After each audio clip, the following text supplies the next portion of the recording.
1 থেকে 100 পর্যন্ত গুনুন, ধীরে নয়, দ্রুত নয়, মাঝারি গতিতে।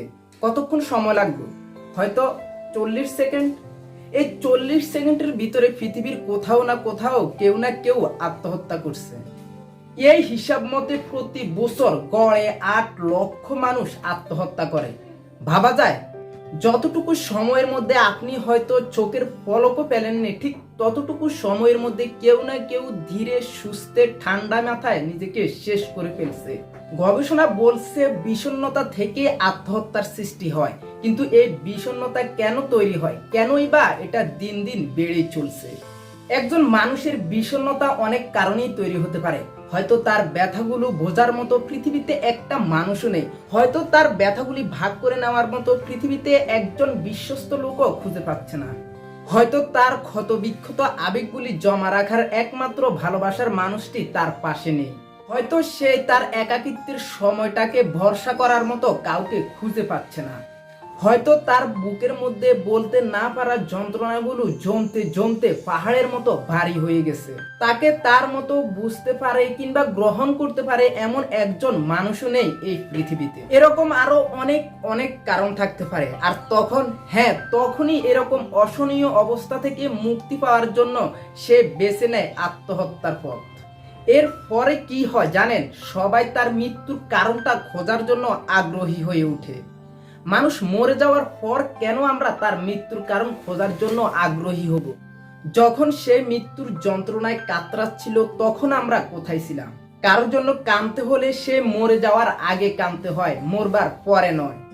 সকল অভিজ্ঞতা, সকল সততা, সকল ইগো, সকল সাফল্য ব্যর্থতা, সকল সার্থকতা হার জিত, সকল সত্য মিথ্যা। যদি আমি কাউকে নিজের অবস্থানের বা কাজের বা ভাবনা আচরণের মাধ্যমে মৃত্যুর দিকে পরিচিত করি কিংবা ঠেলে দিই, সেক্ষেত্রে আমি যতই শুদ্ধ নিখুঁত নির্ভুল হই না কেন, পুরো পৃথিবীর চোখে আমি নিরপরাধী হলেও প্রকৃতপক্ষে আমি একজন ঘৃণ্য জঘন্য খুনি। মানুষটি অভিমান করে সত্যি সত্যি চলে গেলে এরপর আফসোস বা অনুশোচনা করে কোনো লাভ নেই, বরং ওটা এক ধরনের কটফটতা। খোঁজ নিন আপনার কাছের মানুষটির কিংবা আশেপাশের কোনো বন্ধু বা স্বজনের। হয়তো আপনার খুব কাছে ঘুরছে ফিরছে হাঁটছে এমন কেউ, যে তার কথাগুলো ব্যথাগুলো বলার মতো কাউকে খুঁজে পাচ্ছে না। হয়তো সে ভেবেও রেখেছে কাল বা পরশু তার সুবিধা মতো কোনো এক জ্যোৎস্না প্লাবিত রাতে কিংবা ভাত ফোঁটা ভরে কিংবা আগুন ফোঁকা শোভিত সন্ধ্যায় সেও তার পূর্বসূরিদের অনুসরণ করে চির মুক্তির পথে পা বাড়াবে খুব সন্তর্পণে।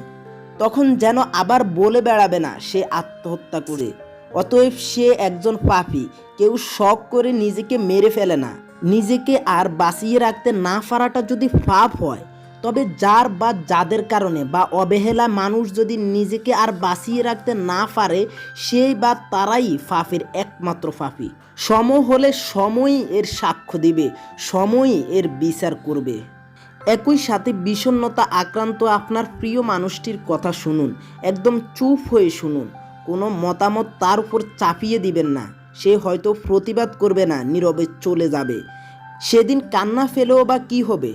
পাবেন আর মানুষটাকে ফিরে? আজ মানুষটাকে বলার সুযোগ দিন, তার ব্যথার কথা শুনুন, মন দিয়ে সময় দিয়ে। নইলে একদিন শত চাইলেও তার কথা শুনতে পারবেন না।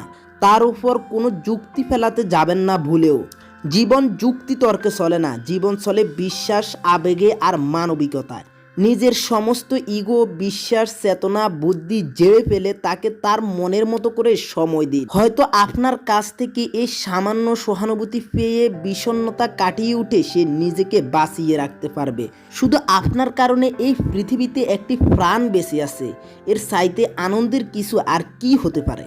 কেউ খিল খিল করে হাঁটছে, তার হাসিতে সুদূর ঝর্ণা জলের কলকল ধ্বনি শোনা যাচ্ছে। যত খ্যাতি, বিত্ত, প্রতিষ্ঠা, প্রতিপত্তি ইত্যাদিতে সেই ঠেসা রয়েছে, এর মানেই সেই একজন খুশি মানুষ? অন্তত আপনার চাইতে ঢের বেশি এমনটা নাও হতে পারে। সুখ বরাবরই দুঃখের মতো একটি আপেক্ষিক বিষয়।